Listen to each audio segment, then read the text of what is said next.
Yeah. Happy Friday, everyone. It's Alyssa Corum and Ken Shreve here, reporting to you live from our newsroom in Los Angeles, and we have a look at the stock market today.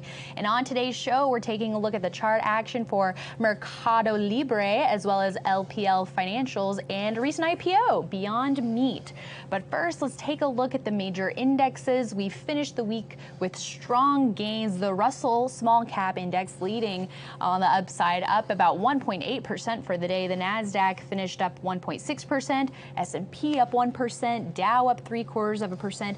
So a really strong day to cap off the week. The NASDAQ a little below near-term highs, but we're still above those old highs. I mean, listen, the bulls are very happy to end the week this week, and looking at the Russell 2000, this was really the most noteworthy index today because we have been waiting for the Russell 2000 to break out over the 1600 level. So we're looking at the IWM, which tracks basically tracks the Russell 2000. You can see a breakout for IWM today. I think at last check, the Russell 2000 was up about 1.8%. So a lot of good action in growth stocks again, and again, the bulls are very happy to see the week end the way it did. That's right. And so for broader perspective, of course, we've seen a huge run in 2019, but that did coincide with, the start of the year, the 2018 correction that we saw. But if you take a step back,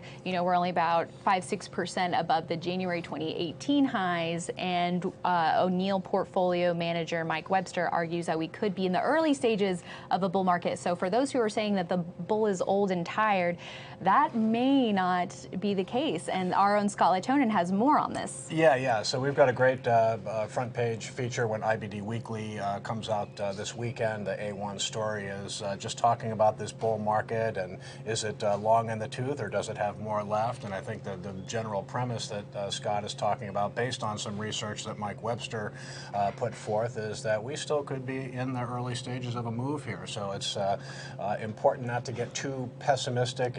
It's easy to hear the pundits on TV talking about, oh, we've come too far too fast. The IPO market is getting quite frothy. And the bears are out there expecting some sort of pullback. But when you have the Russell 2000 breaking out like it did today, the NASDAQ and the S&P holding near highs, growth stocks acting well, and that's really the most important thing. And we saw a lot more explosive moves today. So be sure to check out Scott Latonen's piece on the current state of the bull market. It's right on the homepage of investors.com right now. It'll be there all weekend, and really excellent perspective. That's right. And on the front page of IBD Weekly, our print edition, so you can pick that up as well if you prefer that. All right, let's take a look at some individual names. We have Mercado Libre soaring 20% in heavy volume on the heels of a strong quarterly report. And we have PayPal recently investing in Mercado Libre, and the company was able to turn a profit this quarter. Yeah, I mean, this is a company that's based in Argentina. It does have excellent mutual fund sponsorship. In other words, there's a lot of top performing growth fund managers that that own shares of Mercado Libre. So just because it's based in Argentina doesn't mean you shouldn't be looking at it. Outstanding fundamentals, a big annual earnings estimate for next year. But this is a company that operates basically online commerce platforms in Latin America. You mentioned PayPal recently invested $750 million. So that's big investment. Big investment, and just a really solid move for Mercado Libre today, one of many strong movers. Right, and with this gap up on earnings, potentially a buying opportunity here for investors, even though it did gain 20% today, potentially more upside and momentum here? Yeah, well, you can see that the daily chart here, it did, headed into earnings, it came right down to its 50-day moving average. So the stock was actionable, particularly earlier in the session. It did strengthen as the day wore on, so it might be a little bit extended here, but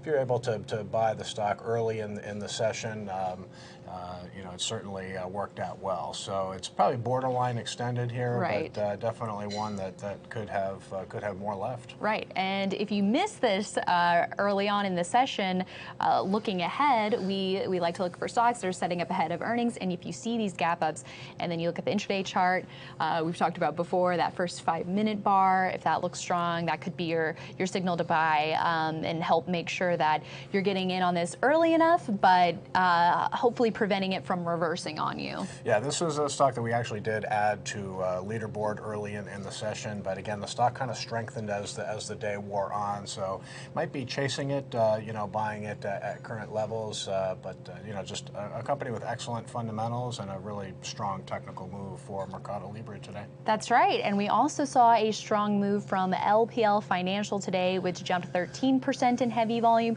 breaking out of a base on its earnings report, which showed accelerating earnings growth, up 77% for the quarter. So a strong gain in strong volume and a breakout to boot. Yeah, and this is a stock to me that really doesn't look that extended yet. I mean, the conventional entry was 79.44. It closed at 83.60. So there's some people might have looked at the stock's open price, but based on the 79.44 buy point, stock still looks pretty good here. So had sales growth decelerate at LPL Financial. This is a provider of investment advisory services, but a nice earnings beat that the market seemed to focus on. But again, strong technical action, just like Mercado Libre. We're seeing just a healthy dose of technical breakouts in recent days and weeks, and that does bode well for the current bull market. That's right, and this is yet another stock that formed a tighter base after a bigger consolidation that coincided with the market correction, and yet another breakout. So this just goes to show yet another example of why it's important to look at these base patterns and stocks that are setting up into earnings. Yeah, exactly, and also an example of how some big movers in the stock market aren't necessarily household names. Right, so I think that's exactly. really one of IBD's strong points is kind of uncovering really strong, high-quality companies that don't get a lot of attention. So most people haven't heard of LPL Financial, sure, but it's a very liquid, big stock, and bullish move today. Those hidden gems. That's right. That's right. All right, and last but not least, maybe Beyond Meat could turn into a gem itself, but it's only been out there for 2 days, gained about 1.6% in its second day on the market, but history has shown us that if we wait for these IPOs to form an IPO base before buying, you're much better off. I mean, Pinterest saw strong gains in its first few sessions, but on the other hand, Lyft has not looked too good since its debut. Well, so Beyond Meat was definitely in the headlines Thursday. It more than doubled on its first day of trading. So a lot of people are chasing the stock. They're trying to get in and make a quick buck. And you can see Beyond Meat actually closed near its session low, gave back a lot of today's gains. So this is one that's a perfect stock for the watch list. Yes. Because Zoom Video Communications, ticker ZM, is a stock that recently formed a really short IPO base. So sometimes these IPO bases can form in 4, 5, 6 days, but we haven't seen one yet in Beyond Meat. So we'll see if it can form a little IPO base here. It's not actionable. There's no buy point yet. So we'll just watch it trade for maybe a week or two, and maybe we get an IPO base and an opportunity to buy it. Yeah, always good to have these new issues on your radar. But again, they can be pretty high octane and volatile and risky. They don't have a lot of trading history. So you really want to wait for that IPO base. Yeah, and the thing with Beyond Meat, I mean, they do have exceptional sales growth. They're selling a lot of product. I think they did 88 million in sales in 2018, and that was up sharply from 30 or 40 million from the prior year. But it's not profitable yet, so that's another sort of yellow flag. But this is obviously a lot of buzz around this IPO. We'll see if it can form an IPO base, and it might be actionable in the not too distant future. That's right. We'll have to see. All right, everyone. For more on IPO stocks, actually, you should check out this week's podcast, which just dropped yesterday. Head to investors.com/podcast for all the details on how to subscribe to the Investing with IBD podcast. And thanks so much for joining us this week. We hope you check out all of our content at investors.com and across social media from Facebook, Instagram, YouTube to Twitter. Thanks again for joining us. We hope you have a great weekend, and we'll see you right back here next week.